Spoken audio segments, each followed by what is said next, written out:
आप अगर motorway M2 पर इस्लामाबाद की तरफ से लाहौर आएँ तो टोल प्लाज़ा पर 1 दर्जन से ज़्यादा बूथ हैं।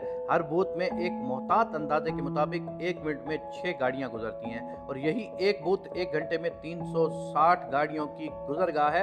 इसी तरह 12 अदद बूथ से 4320 गाड़ियाँ 1 घंटे में गुज़रती हैं और 24 घंटों में 1,03,680 गाड़ियाँ गुज़रती हैं। इस्लामाबाद से लाहौर तक एक कार के टैक्स तकरीबन 1000 रुपया है और इसी तरह बड़ी गाड़ियों का 4-5 हज़ार तक ये टैक्स चला जाता है।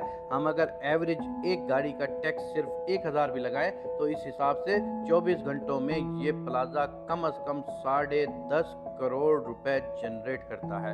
इसी तरह मुल्क भर के मोटरवेज और हाईवेज पर इन टोल प्लाजों की तादाद गिन लें और फिर इनको करोड़ों से ज़रब दें तो सिर्फ टोल टैक्स की मदद में रोजाना के हिसाब से अरबों रुपए हुकूमत के खजाने में जमा हो जाते हैं। आप जिस गाड़ी में सफर कर रहे हैं उसमें पेट्रोल की मद में कम से कम 1 लीटर पर 50 रुपए टैक्स काटा जाता है।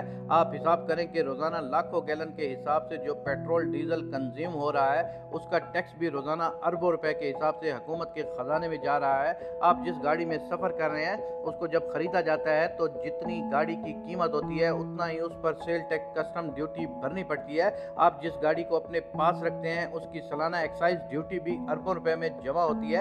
आपकी बिजली का बिल अगर 10,000 रुपए है तो असल बिजली की कीमत 3,000 निकालकर बकाया 7,000 रुपए टैक्स है जो माहाना हर कंज्यूमर से काटा जाता है और अरबों के हिसाब से हुकूमत के खजाने में जमा होता है। इसी तरह गैस के बिल पर भी इसी शरह से टैक्स लग रहा है और खजाने में जमा हो रहा है। आप एक मेडिकल स्टोर से 300 रुपए की दवाई खरीद रहे हैं, एक मुताद अंदाजे के मुताबिक इस पर तकरीबन 40 से 50 रुपए तक सेल टैक्स है जो कि खजाने में जा रहा है। आप होटल में खाना खा रहे हैं और आपका 5000 बिल आ गया है तो इस पर तकरीबन 500 के करीब आपसे टैक्स काटा जाएगा। आप अपने मकान का नक्शा पास करवा रहे हैं और आप किसी भी डेवलपमेंट इदारे के दफ्तर जाएं तो लोगों की कतारें लगी हुई होंगी जिनसे 40 से 50 हज़ार रुपए फी नक्शा फीस जमा की जाएगी। ये भी खजाने में जमा होता है। आप जिस घर में रह रहे हैं उस घर का सालाना टैक्स आपने खजाने में अलग से जमा करवाना होगा।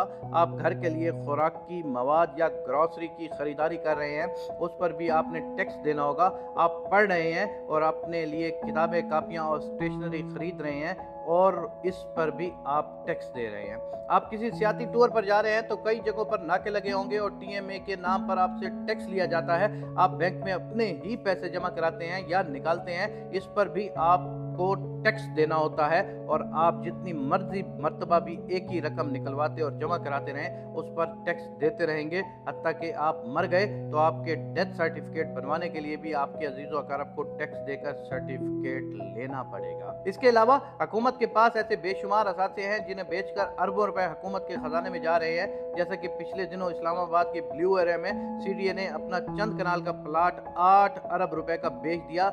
ये ना पहला प्लाट था और ना ही आखिरी प्लाट था। मैं नहीं समझता कि मेरे पास अगर चंद मरले का कमर्शियल प्लाट होता है तो उस एक प्लाट से मेरी जिंदगी शानदार गुजरती है, बल्कि मेरे आने वाली नस्ल भी उससे भरपूर इस्तेफादा करती है। मेरे पास अगर छोटा सा कारखाना हो तो हमारी अगली नस्लें उससे फायदा उठाती हैं। एक ट्रांसपोर्टर के पास एक आध बस या ट्रक होता है तो उसकी पूरी फैमिली की कफालत उससे होती है। मगर सवाल ये पैदा होता है कि जिस मुल्क में अरबों खरबों रुपए टैक्स की मद में रोजाना इकट्ठे होते हों वो क्यों मखलूकुल हाल है और दुनिया के सामने हाथ फैला रहा है। मुझे इस सवाल का जवाब कहीं से नहीं मिल सकता। दोस्तों, अगर आपको इस सवाल का जवाब आता है तो हमारे कमेंट सेक्शन में जरूर बताइएगा।